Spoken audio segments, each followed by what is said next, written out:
Alright, I've cast on 2, 4, 6, 8, 10, 12 meshes. Now comes the magic trick. I have to flip the frame around.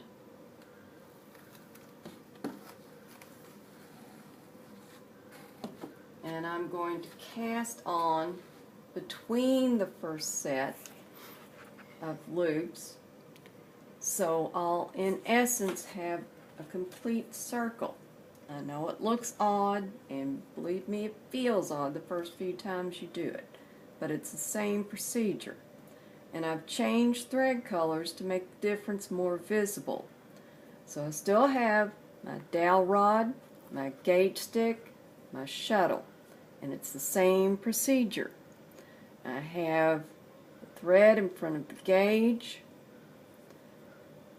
first, and I'll go between these two same way.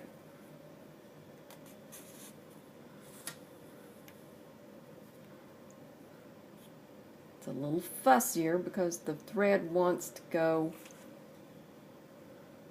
over there.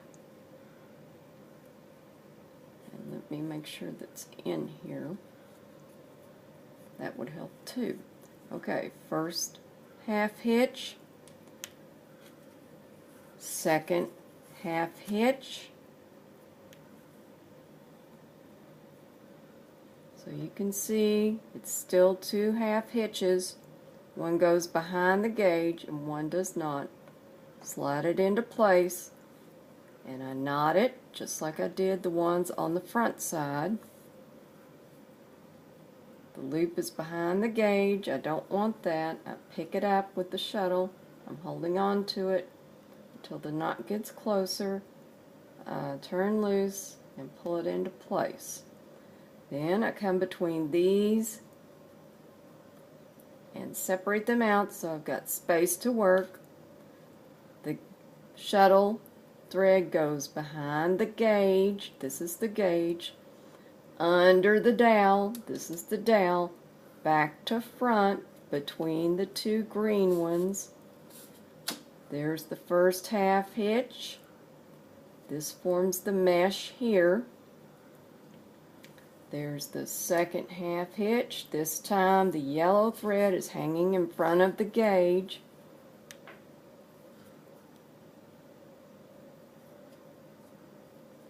Come on over there.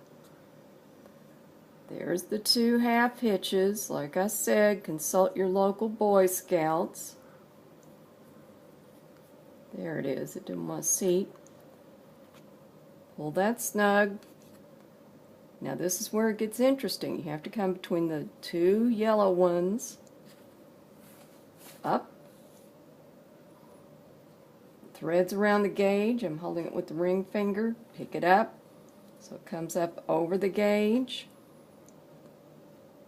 As it comes close, I turn loose. There it is. So yet again, separate these two. The thread is going around the gauge, to the back of the gauge, over the dowel rod, under the dowel rod, back to front. If you have to, hold that with your hand. There's your first half hitch. There's your mesh. Now you're ready for your second half hitch. There it is.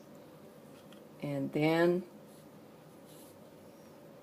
tie that.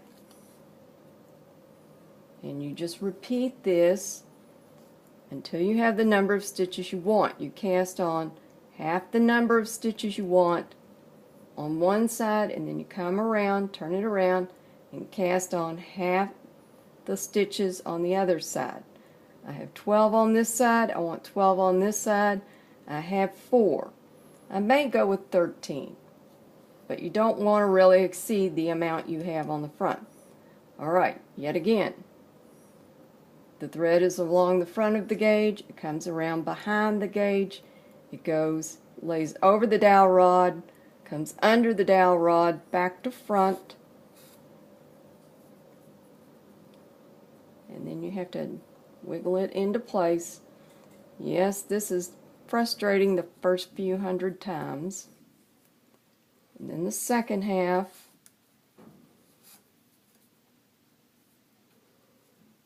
there's the second half of the hitch, second hitch. Then the knot between the two yellow ones. Pick it up off the gauge, and there. And just continue on till you have the same number of stitches on the front or one more.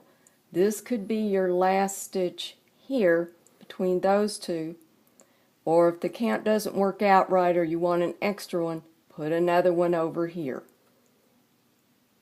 And that's that.